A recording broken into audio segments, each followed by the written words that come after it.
On. Okay, we're live. Cool. All right, so thank you so much for tuning in to Birth Workers Without Borders. Today we have our episode 3 where we're going to discuss how birth is activism. So, what are birthrights? What is birth justice? And what does it mean to have birth and activism together? Right, and also how is water and food linked to racism? And what are some tips to eliminate injustice within the medical complex? And so stick around because we're going to talk about this with our amazing guest speaker. And so you're tuning in to Birth Workers Without Borders podcast with your hostess. And my name is Stephanie. I'm a mother of 6 children, and everything started with emotional energy healing to health coaching to full spectrum, and now as a student of being a midwife. And so we strongly believe that families are free when they have full control over their bodies, their health, and their birth. And my name is Serena, and also Jenna means mother of Jenna. I'm a stepmother of 2 amazing kids, a new baby of 8 months, and my pronouns she, her, birth and postpartum doula, licensed massage therapist, student of hijama, Islamic traditional medicine now, and midwifery.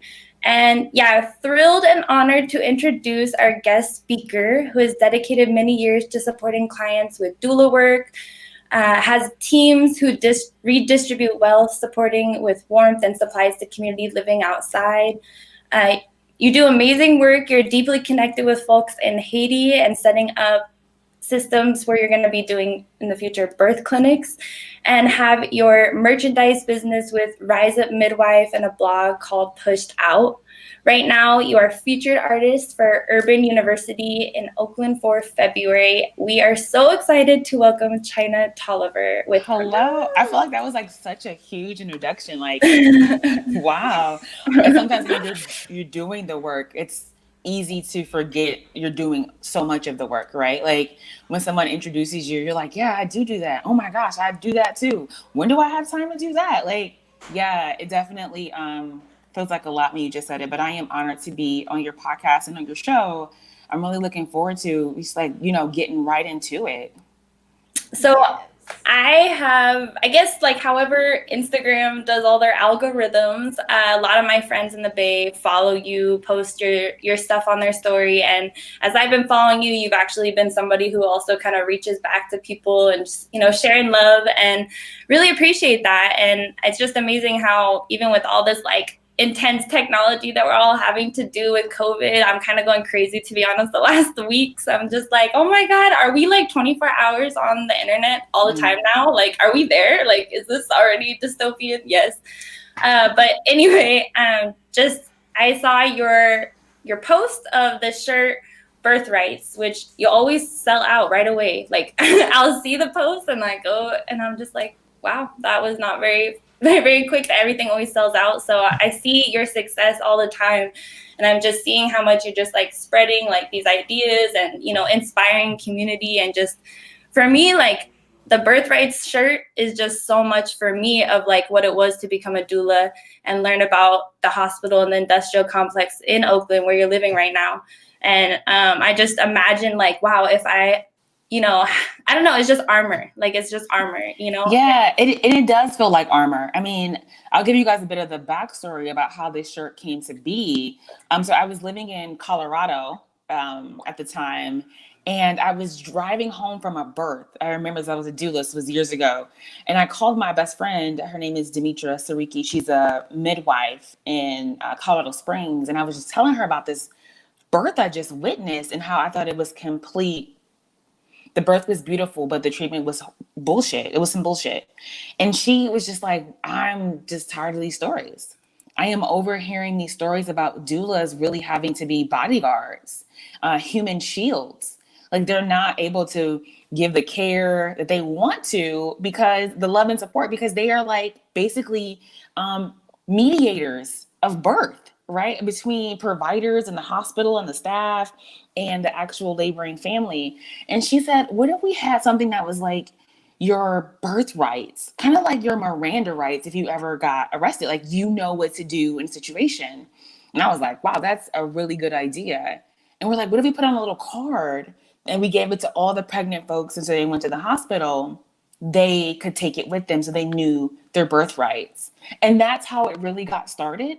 That was the initial conversation that bloomed into a shirt. And we had so many ideas. But that summer, I took these birthrights to the Decolonized Birth Conference that's hosted by Ancient Doula Song in New York. And we did a small presentation, myself and Indra Lucaro, who is an attorney, about the birthrights, and people loved it. They loved this idea of having a resource that they could give to a pregnant or parenting person at any time. They could pull it out and they could know what their rights were, no matter the state, no matter the hospital, no matter the birth setting. It was consistent and useful across the board. And that's how it all started. Right. Yeah, I really love that. Because in school right now, I have to do like go and calling all the hospitals to know their Bill of Rights documents, and me and Serena were like, we need to like really read about this and say, hey, this hospital says this da da da, you should know. And that's where we kind of have trouble as a doula, because we're really there to like support them, but then there's times being this bodyguard can seem in the birthing person's eyes as, you don't trust the hospital. It's you.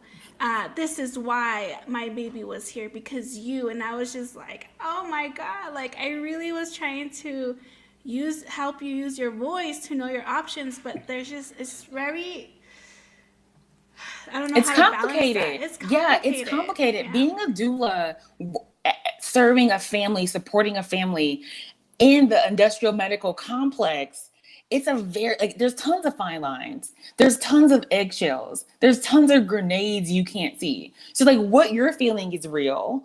What that family felt is real, and nobody is prepared for it. This kind of goes back to this idea when people romanticize birth. I used to give tours, labor and delivery tours at a hospital back in Colorado. And people would just come into my tour groups just so bright-eyed and bushy-tailed, and they just have these like really grand ideas of what was going to happen at their birth in this hospital. And what many of them described was really wanting a home birth in a hospital setting. They wanted all the love, the care, the attention, the joy, the security, the control of a home birth, but they wanted this idea that this hospital could save me and my baby if something went wrong. It's weird. It's totally weird. And it's set up. It's a setup, in my opinion. Right. And I think it's interesting. Like right now I'm in this like traditional Islamic healing course, and it's just like kind of whipping my head around because it's very like naturopathic, and they're very straight up. They're like, why are we relying so intensely with allopathic Western medicine when it obviously has been failing us? Like, why are we so like intensely like just trying, and I mean, the history of it, like even going back to like John Hopkins and just everything, it's like we've been experimented on, like everyone has, like everyone from the beginning of how like even it has all started. And it is tricky because like me and Steph were going back and forth last night about like, do we really want to like spend the time to research all these different hospital rights? Because really the client should like just know in general what their rights should be. Yeah, but do you know your rights? Right? Like I was teaching I was like a guest lecturer with Birthwise a few weeks back, and we talked about the birthrights and birthworkers activism. And I asked this group of students, how many of you, if you went to a restaurant and you received the wrong food the wrong order of food, would you keep it and eat it? 90% of folks in that room said they would keep and eat the food they did not order, and they would pay for it. These are midwifery students. That blew my mind away. So think about what we're working with here. You're asking vulnerable pregnant people, right, to know their birthrights when they're just kind of getting their head around the fact that they're going to be parents soon, or that their family is expanding. So that's a lot. And even talking to folks about knowing their options. right? Because the birthrights is your rights, but it also opens the door on your questions of what are all my options? Which everything I do, I ask my options. I'm going to get my oil changed. I want to know all of my oil change options.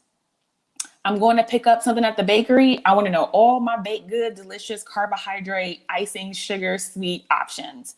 And so really understanding and teaching pregnant folks, if you can't remember anything else, remember to ask what your options are. It's so key.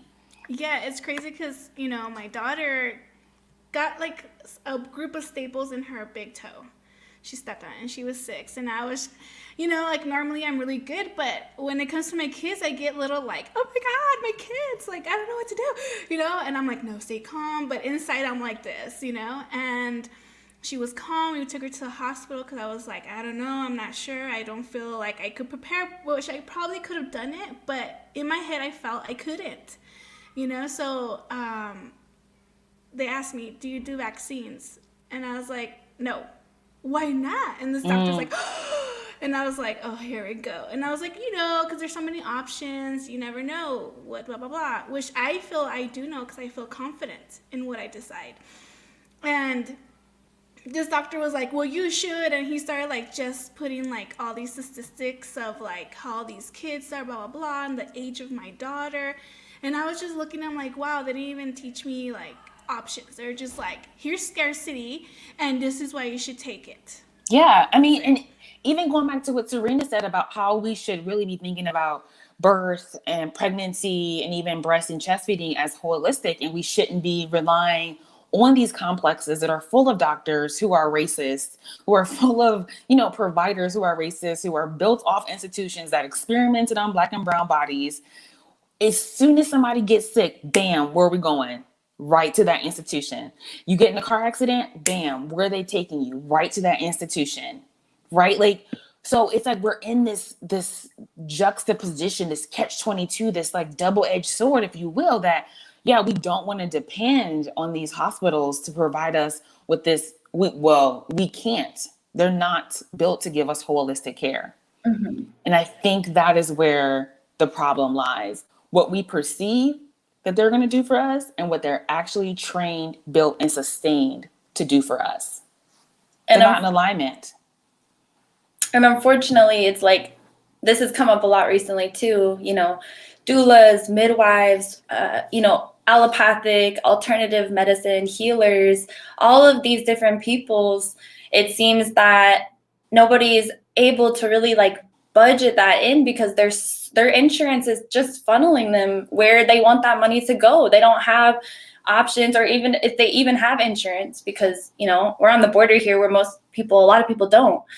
So and it is, that's difficult. I mean, that's I think across every state, folks who want to look at doula and midwifery services, but the cost of it, right? You mean most of these folks are going to pay cash.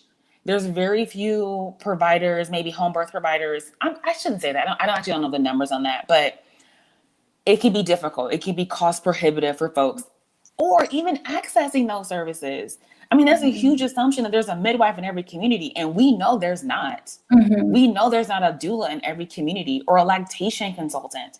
We know that. Some folks are driving hours just to get to prenatal appointments in a hospital. It's crazy. So I was gonna just ask this one question: how we can how do we work as activists in these spaces, whether we're a doula, even with a midwife that maybe is very medical? Like, there's so many different things, the different situations, like especially in third world. A really beautiful midwife that I love and respect, Uma Mina, she was actually in Yemen doing midwifery, kind of like because she had to, because she was the only one in a village there doing it after learning from somebody, and they had to leave. And I just, once she comes to the States, she's not able to, like, being a mother, like just all the basically like state to state right now. In Texas, we don't have insurance for midwifery. In California, where you're living right now, you do, and even country to country, like all of her birth experiences, which I hope that we can like hear some birth stories like hers on spaces like this. every single one was a midwife. And finally birthing alone with her sixth child, she felt liberated.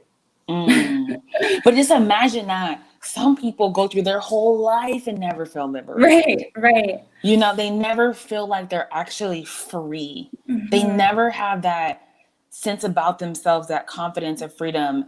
I do feel for most people who birth, there is a sense of everything, of joy, of liberation.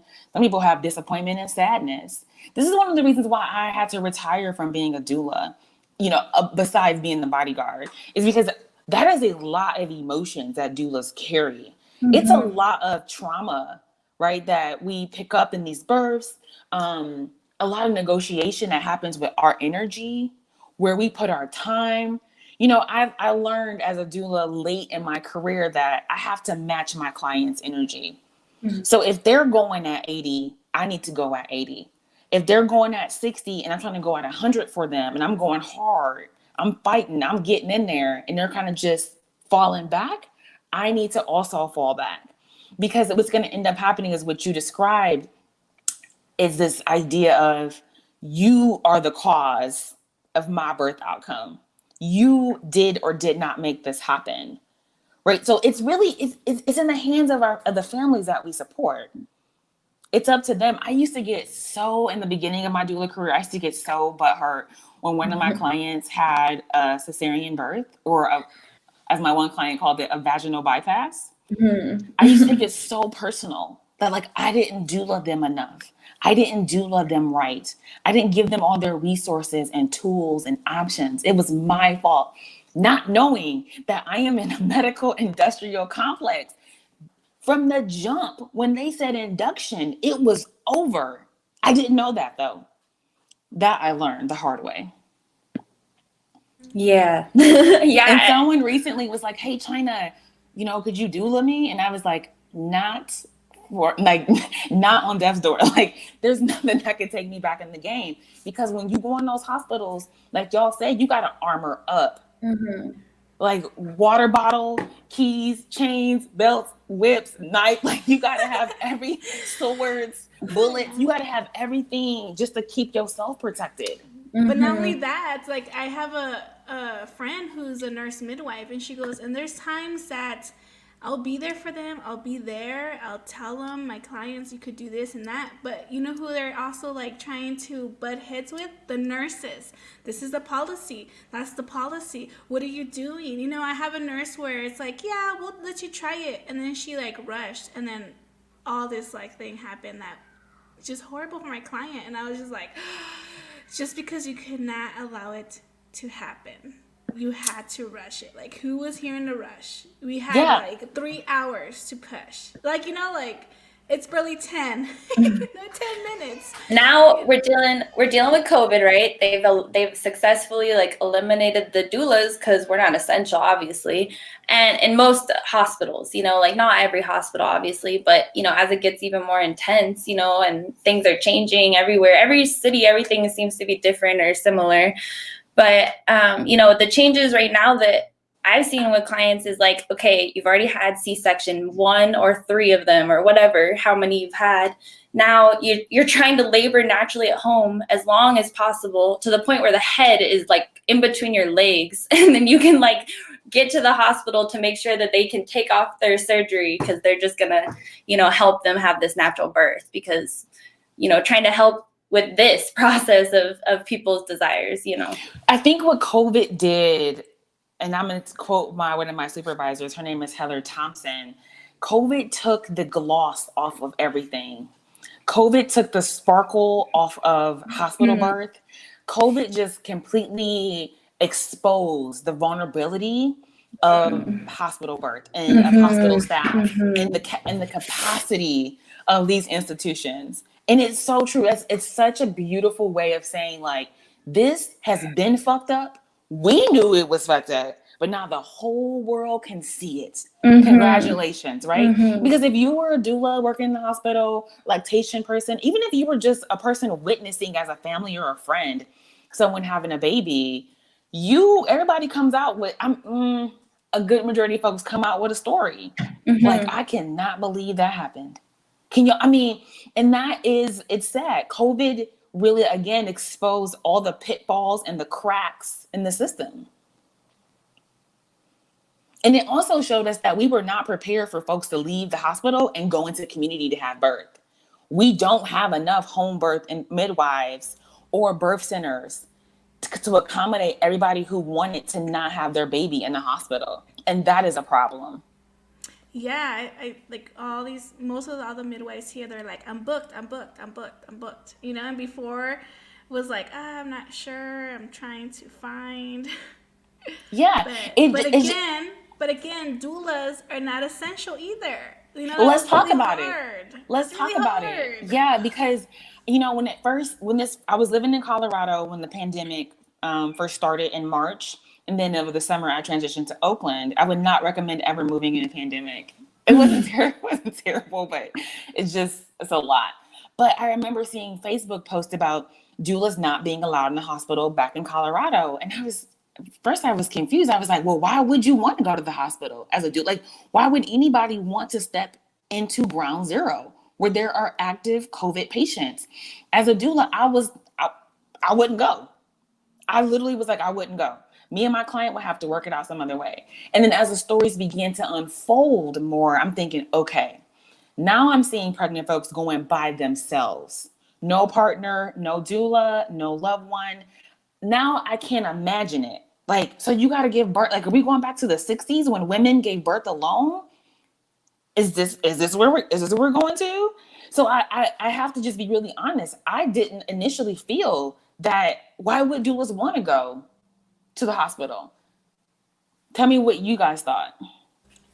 Well, I still felt like we still have to be there helping them some way.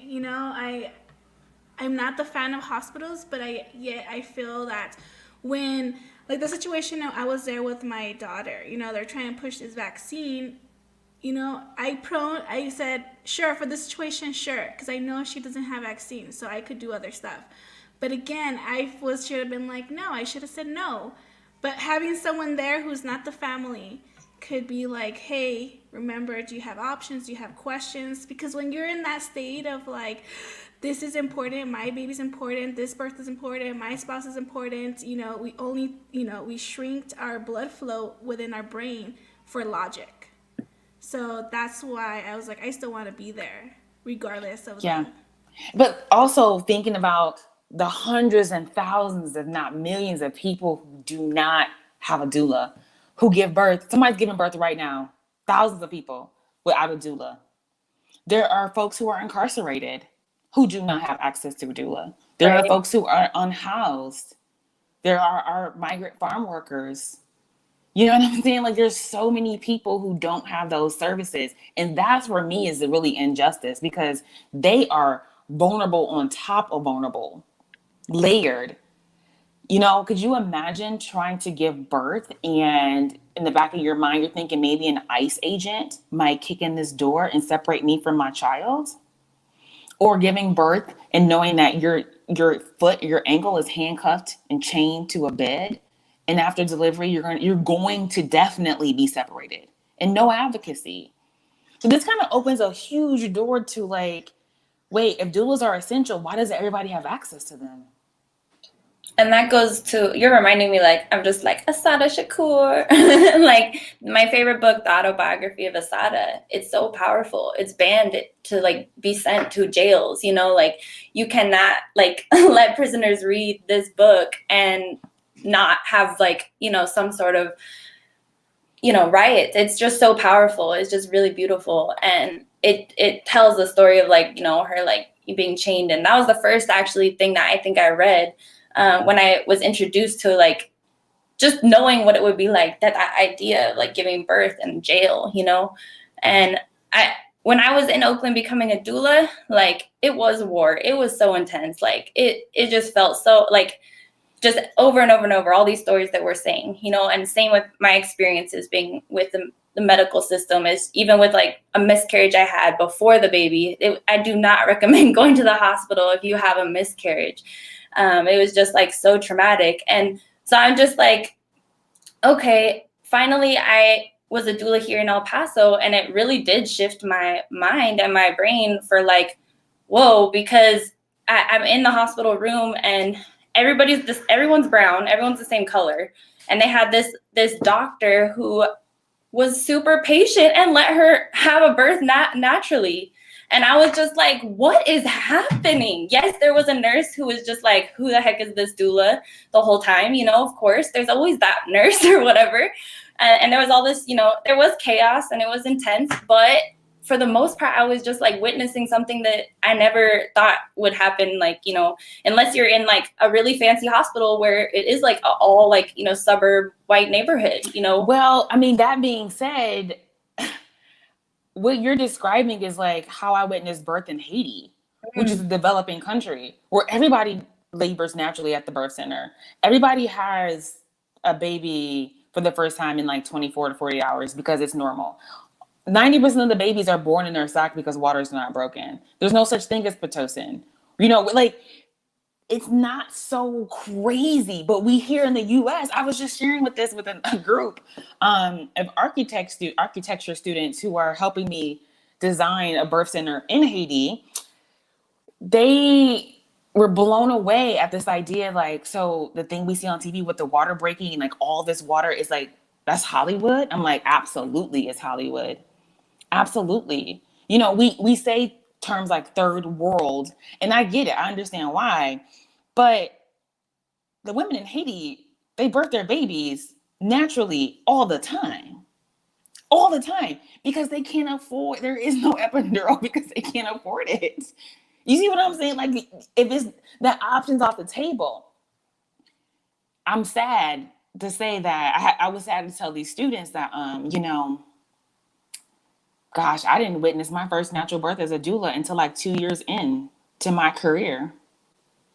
I go to Haiti to volunteer. The first 15 minutes I'm there, I'm witnessing that. I'm blown away. I'm absolutely like speechless. And what do you mean? Like, how was it? Like a situation? Women just come into the birth center. They walk in like you would walk into any birth center in, you know, or hospital in labor. They are assessed just like any other place here. Your vitals are taken, fetal heart tones, blood pressure, body temperature, and they labor. They labor and they continue. They have their family there and their friends there, and they're eating and they're drinking water and they're walking around and they're resting and they're attended to, but unattended to. No one's putting their hands all over their body. They're just allowed to just labor. And then every couple hours, you know, do an assessment, blood pressure, all the vital signs, and they continue to labor. And when I first got there, I remember, oh my gosh, this woman has been in labor for 24 hours. We have to transfer her to the hospital. We have to, because it's been too long. And the midwives they would laugh at me. They would laugh at me because China, calm down. This is natural labor. This is how we do it. We don't do anything. Oh, y'all should have seen me. I was a mess. I was an absolute Western medicine doula, hospital trained mess. And when I got back from Haiti, I never stepped foot in hospital for hospital birth again. Never and again. So why do you want to go there and create a birth center? Because Haiti has the worst birth outcomes in the Western Hemisphere. And it's an hour flight from the US. And it shares an island with the Dominican Republic that does not have, you know, terrible birth outcomes. And it's because there's not enough midwives. There's not enough midwives for all the people there on that half of the island. There's not enough access to healthcare because healthcare is expensive. When I was there last year this time, I was telling stories and reporting and sharing about women who were incarcerated in Haiti for not being able to pay their medical bills. So, for example, if a woman came in and did an emergency C-section and she couldn't afford that bill, she was then incarcerated inside the hospital until her family members could come up with that money. It's called medical detention, and it is actually very common. It's evil. It's evil. It's demonic. is really what it is. And there's these rooms, I shouldn't even call them rooms, because what I witnessed at 2 hospitals, it was like a covered patio, and women and their newborns were sleeping outside on thin pieces of cardboard boxes and pieces of sheets or whatever their family members, or they would bring them, or other folks would share with them. There was no provisions for electricity or water. I'm sure they went to the restroom somewhere in the hospital. It was just like, this can't be legal. This cannot be legal. And a lot of these hospitals were Christian run, US and UK based. That's why I don't know who to donate to. Wow, that's intense. Yeah. That's crazy. And so, you know, when there's birth center options, when there's care that can be given and folks can be assessed, right? So like we lessen our risk for needing a C-section, or we can identify those who may need one and we can make appropriate steps, versus just like showing up at a hospital with something wrong, a hemorrhage, like, and then now we need this care. And maybe that bill is $250 to $500 US. That it could be a whole entire salary for a family for a year in Haiti. And that's like a small amount of money, but it's a lot of folks here in the US where they could not access $500 right now in an emergency. Even before the pandemic, but especially now in the pandemic. Wow. Something. Oh, sorry. Go ahead. I was going to say, so this circles back to our whole idea of, you know, doulas being essential and who can access them. Mm-hmm.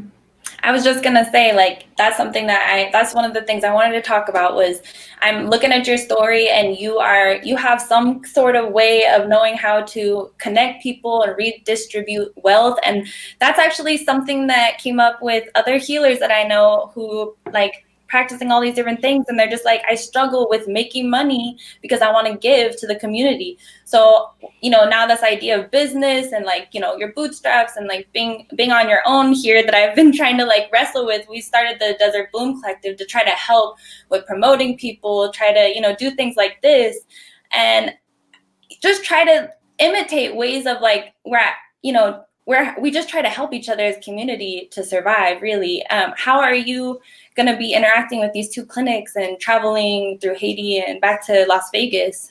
Yeah, so I'll kind of start from the beginning. I really feel like collecting money, mutual aid, however you want to call it, is like my superpower. I do not know why. I don't question my gifts. The ancestors saw fit to give me these gifts, right? But you're right. When I make an ask, people show up. And I know this, and I've known this for a while. So I like to redistribute wealth. I like to call folks in to help support a vision I have, take that and push it out to the people as fast as I can. I love it. Absolutely 100% love it. I do not know how to teach that. I just haven't figured out how to support other people. I mean, yes, I could teach you how to make a design for a t-shirt, right? I could teach you even how to market it. I could teach you how to sell it on Instagram, but I do not know how to teach people, or have not learned yet, how to call in thousands of dollars consistently and be able to push that back out into community spaces that need them. And this is why I do it so much and often, because I know it's a gift of mine. Haiti. So when I left Haiti the second time, I was like, I got to build a birth center. I have to. I can't not see what I saw. I witnessed, literally walking through these hospitals, witnessed women sleeping on cardboard mats. I have videos and images of it. And what really punched me in the gut, y'all, is when we were walking out, I saw a group of white folks. So I was like, I'm going to see where these white folks are from. And if they know that there are Haitian women and babies being incarcerated just 2-3 yards away. So I walk up to this white man and I'm like, hey, where are you from? He's like, I'm from the States. I'm like, me too. What are you doing here? He's like, I'm a medical doctor. I'm here with a group of students. You know, we're doing volunteer work. So I'm like, white saviorism, boom, out the gate. And I was like, hey, did you know that there's women being incarcerated 2 yards from us who are not being able to pay their medical bills? Like, do you know this hospital endorses that? Like, they're keeping them captive? And he basically was like, that's none of my business. Like, I don't see it. I'm going to just turn. And he just kind of just turned and walked away from me. Like, it was just no big deal. And it goes really deep, y'all. It goes super deep because they're soliciting millions of dollars from the US, from charities to practice this behavior. So I'm not putting my energy into fighting these hospitals. Next best option, build birth centers. And that's what I'm gonna do. That's so beautiful. That's what I'm gonna do. And my plan is to open a birth center in the US and a sister birth center in Haiti. And for every paid birth in the US, could easily pay for 10 births in Haiti. Prenatal care, postpartum care, all of it in Haiti. Mm-hmm. That's the plan. It's a very rough, broad plan, but it's what I got right now. That's amazing. That's a beautiful vision, and I'm so blessed that you wanted to share it in this space. So thank you for that. Yeah, I'm excited about it. I mean, I shared with both of you that I recently applied to midwifery school at University of California, San Francisco. The whole reason why I'm here in Oakland, sitting at this table, looking out this window, I had no other reason to come to the Bay Area aside from graduate school. And recently, I was I don't want to say I was told, but they shared with me quite directly that my application would not be, a part of the process. I took 4 deep breaths and 5 deep cries, and I was like, okay, we got to go on. Mm-hmm. We have to go on. This route is not for us, but how can you still support Black and brown midwives? How can you still push birth equity? How can you create a place where Black and brown students can come and learn? Like, what are all the other things that we can do within our power that don't involve someone else's approval to support the mission and the work of ultimately birth justice? Yeah. So that, I mean, going to school right now is just teaching me a lot of, like, I knew there was racism, but in the world that I grew up, it was more violence within the home, within the family. So that was what I grew up. So it wasn't like right there in my face, and luckily, maybe now that I like really sit down and analyze my life, I could see how some people could have been racist towards me, but it wasn't like perceived that way because I was so like stuck in, this is my life. I have to struggle with this alcoholic stepdad, with this person who's almost always trying to threat our lives every night because he's alcoholic, So now that I'm growing, I'm like, wow, okay. And then when I'm trying to learn, luckily the school is teaching me everything. So it's just like everything has come to like bump, connections. And this is where it also goes in connection, where I'm really passionate as a health coach, is how food and water is scarcity, and how it's also linked to the back of everything started of racism. Like you cannot say it's not connected. So yeah, and that's really deep. I volunteer at a food bank here in Emeryville a couple times a week, and I love going. Is it the one across the street from the Safeway? Yes, girl. It's on San Pablo. I love that one. Okay. I always go there whenever I'm visiting. Yeah, it's a great food bank. So I've been volunteering there for about 3 months now. And what I have learned clearly from volunteering at a food bank, there is no such thing as food scarcity. Mm-mm. There is a ton of food in this country. There is enough food to feed everybody who needs it. The problem is access to that food, right? Food deserts, how much food costs, logistics of getting food to everybody who needs it. I throw away a shit ton of food at that food bank that has gone bad, that we cannot give away, that has expiration dates on it, that no one will take. I mean, I remember one day, y'all, we must have thrown out, I'm not kidding you, 500 pounds of potatoes, 100 pounds of bell peppers, 2 or 3 crates of broccoli, because we either could not give it out or it's going to go bad. Or the sun all day, right? I know how it is. We're out in the sun all day, and you can't leave. Of course, we can't have meat just sitting in the sun, and we're moving that food as fast as we can. So I remember one day thinking, there's enough food. There's enough food. It's just that it's the haves and the have-nots of food. That's all it is. Getting food to the people. That barrier of accessing food. And I remember really being pissed off, actually, and thinking, there's no reason for anybody in this country to ever miss a meal. As much food as... So if we get it at the food bank, it's already been to the farm. and they threw out what rotted or what went bad or didn't sell. It hits the grocery store. They threw out what was returned, rotted, or didn't sell. And now it's at the food bank, and we've now thrown out what is rotted or we can't give away. So could you imagine how many thousands of pounds of food is thrown away every single day in this country at every single grocery store and farm? Y'all. So Yeah. China, I just wanted to like go back to that rejection from UCSF, because rejection is protection. I've moved a lot myself, and I feel like, you know, now I'm finally like grounded in a place. But even here, when I moved here for midwifery school, right, Maternidad a la Luz, it was also like I went through, you know, all these struggles to like be trying to fit into their very like not diverse curriculum, just not willing to work with people with learning disabilities, which really to me means like I don't really fit in these institutions of learning, you know. And thank God I had my like my birth doula stuff in Oakland, because it was just this like decolonial, just everything about like, you know, trying to even rebel the way that they like teach us to be birth workers, you know. And yeah, rejection is protection. I think there should be a award for special midwives who have been rejected from midwifery schools, because Well, yeah, and I totally agree with you. And this is why I choose to use the language that my application was rejected or my application was not accepted, because they don't even know me.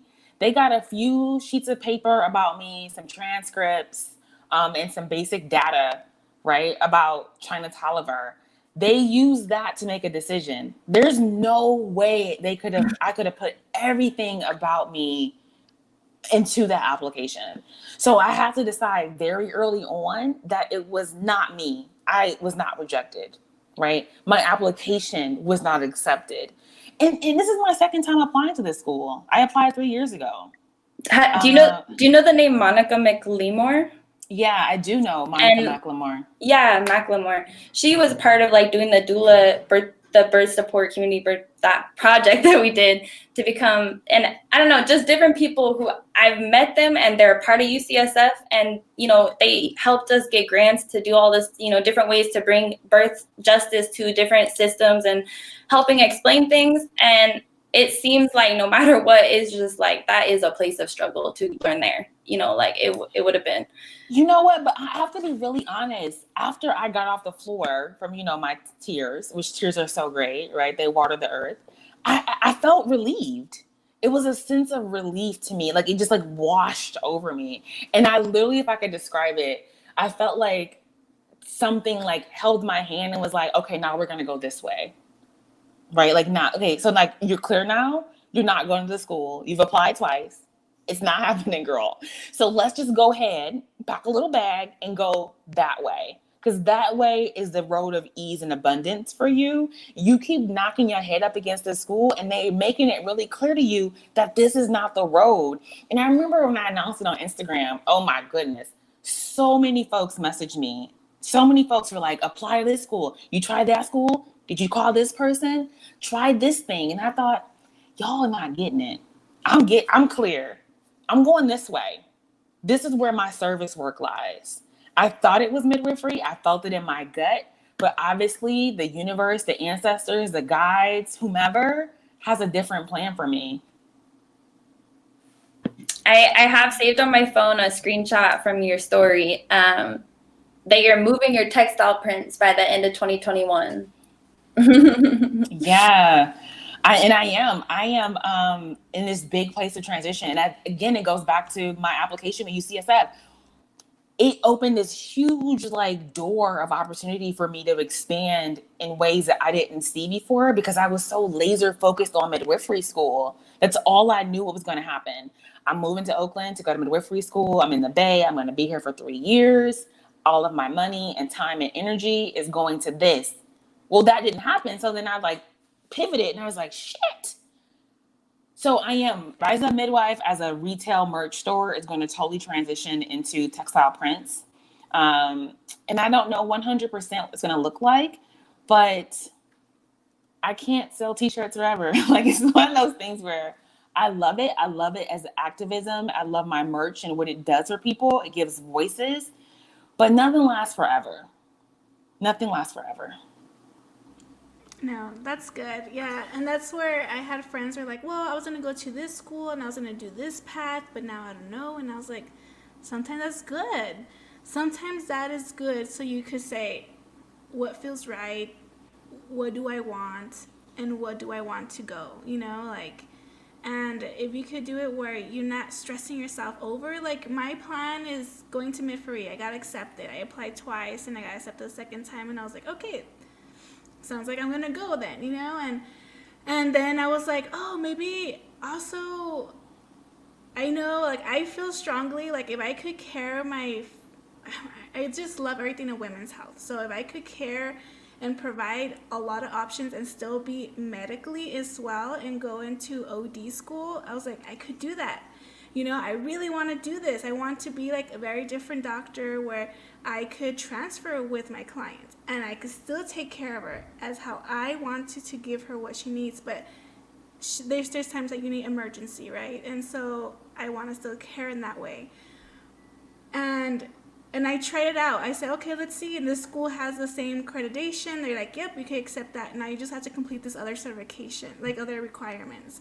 And I'm going to attempt, but if there's like like a pushback, then I'll be like, okay, maybe not or something. Yeah, I don't know how it's going to work. It's, you know? So, let me say, I'm 36 now. And I wish somebody at 25 or even 21 had whispered in my ear, hey girl, let me tell you a secret. It's not all about what you think it's going to be about. Like joy is important.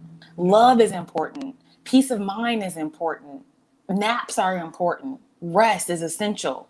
I wish somebody was like, you don't have to grind and hustle and grit your way all through your life. You're a Black woman. You're going to need to find spaces and places and people who love up on you, because we're like brainwashed and we are told that we have to hustle our whole lives to make it happen no matter what. And that's what I was doing. And then at 36, that's when a voice was like, hey girl, let me tell you something. Effortless ease is where it's at. Effortless ease is the ancestors. This is where I have trouble too with some midwives. I mean, I love them. They have big hearts, but then they're saying where you don't need, I know sometimes joy doesn't mean money, but sometimes having money flow can help to open other stuff. And girl, listen, don't let nobody tell you that being poor is cool. That's exactly what I say. I'm like, wait a minute. Whoa. Let's calm down. We could be successful and be brown and have money flow and have it easy. And I don't have to be a midwife when I become a midwife having like tons and tons of clients, because I could do revenue somewhere else, you know. And it's like, nope, but that's greediness. That's horrible. And I'm just like, well, like I just can't agree with that. I could fall on the floor. Yeah, I could. I was just talking to my best friend / business coach / cousin about this idea that someone told healers, midwives, doulas, Reiki practitioners, tarot card readers, medicine women, medicine men, root workers, birth workers, astrologists, that they can't have money, that their gifts are just supposed to be gifts and we're supposed to just serve, and that's just to be enough. Last time I checked, I cannot pay my rent with service. I can't call up my landlord and be like, you know what, y'all, I ain't gonna be able to pay this month, but I sure was able to help 18 people this month. Can that be my rent payment? No, ma'am, it cannot. It cannot. No, exactly. It is okay for us, the healers of the world, to have money. White folks seem to be cool with it. Right. That's where I was saying that it's really weird here in El Paso, where I really love the birth center because it was so gorgeous. When I have my birth center, it's going to be gorgeous. And then people are going to be like, why? It looks so rich. I'm like, no.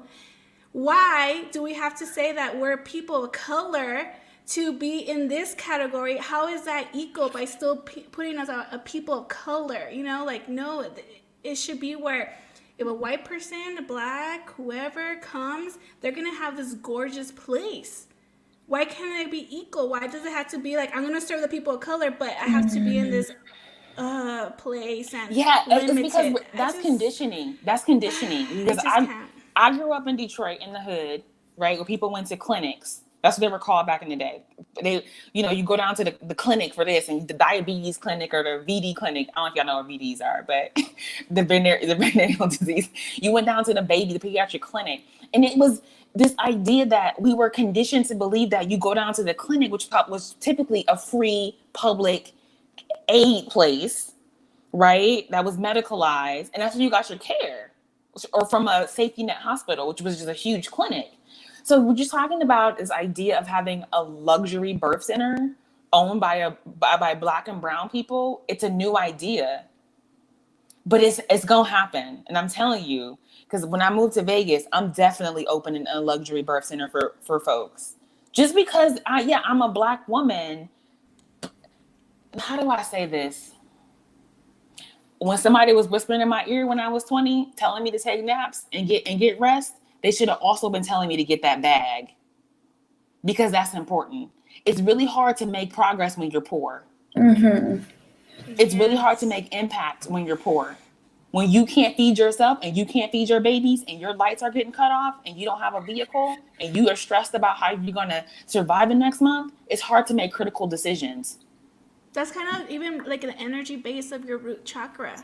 I was like, how can you continue scaling your to be abundance if you're stuck in the root red chakra of uncertainty? It could go even to that extent. And I want this birth center to be like 3 things that was here in El Paso. Like 1, because like where you are like health coach and naturopathic doctors.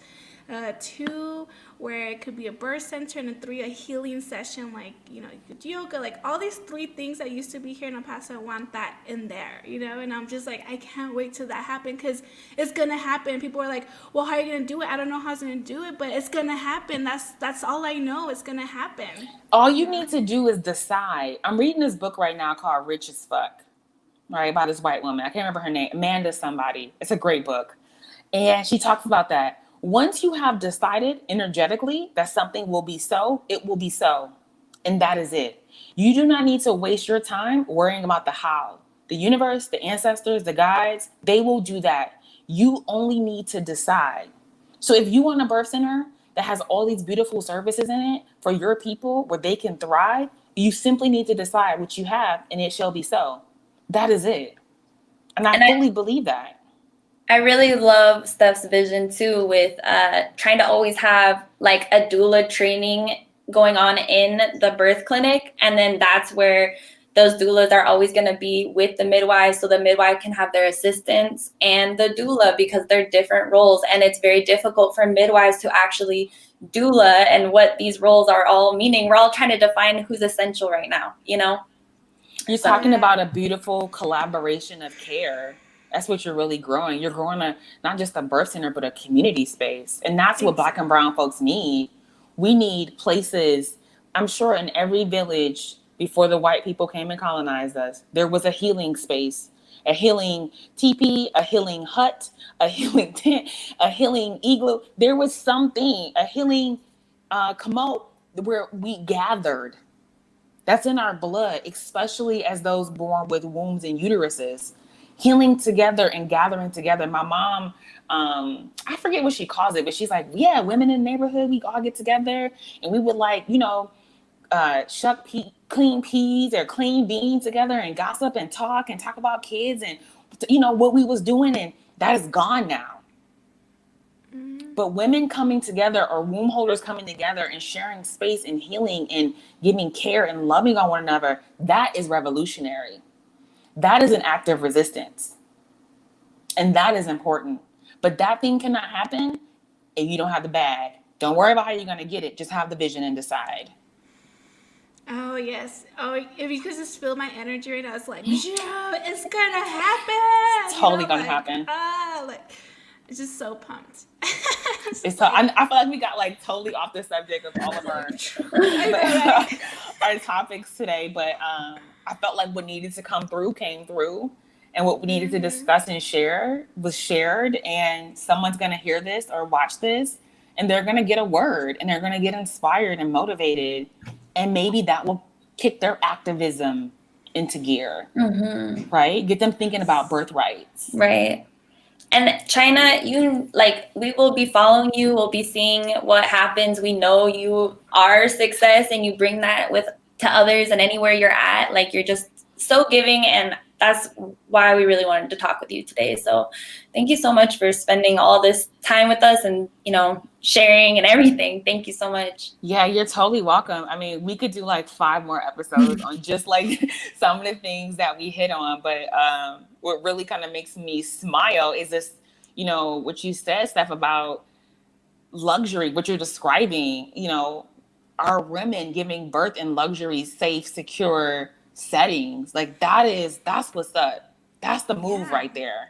And that's why I want to be an OD too, specializing in family medicine. I know like people are like, it's going to be so hard. And I'm like, I'm preparing mentally already. Like, I'm preparing it because I want to be where I'm not like, here's a pill, here's this. It's really like, okay, here's the real causes and we're going to really help you. And like, this is why I did so many certifications. Like, I have like 17 now, and I'm never going to stop because everything is linked together. And how can we help people if everything does start with water too, and how the water happens and what's in the water. And then people want to be like, just be grateful. You have water from the tap. And it's like, yes, but there's more. Tell people in Flint that. Tell people in Flint, Michigan to just be grateful because they have water from the tap. Tell all the children who have been drinking poison who didn't know it. Mothers who were giving their children poison and didn't know it because their water system was contaminated. It is easy to say like, oh, just be grateful. Even you have food on the table. What if that food was full of fucking toxins, right? And people are feeding their kids toxins. Like, it's so much, y'all. I feel like, again, we could like go into so many episodes about this, but we will too. We're going to invite you back as many times as you want. Yeah, because I have to get off the call and get going. But right. Yeah. Let's talk again, maybe sometime in the spring. I would love to come back on and just, catch up and continue the conversation.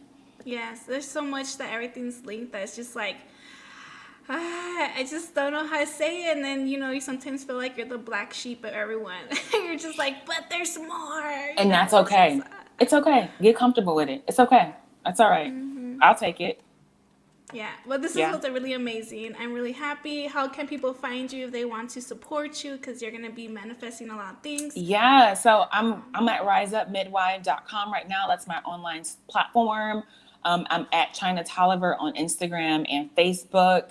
Lots of transitions coming, lots of amazing new art, few more really good t-shirts and, merch dropping this year. So yeah, that's where folks can find me.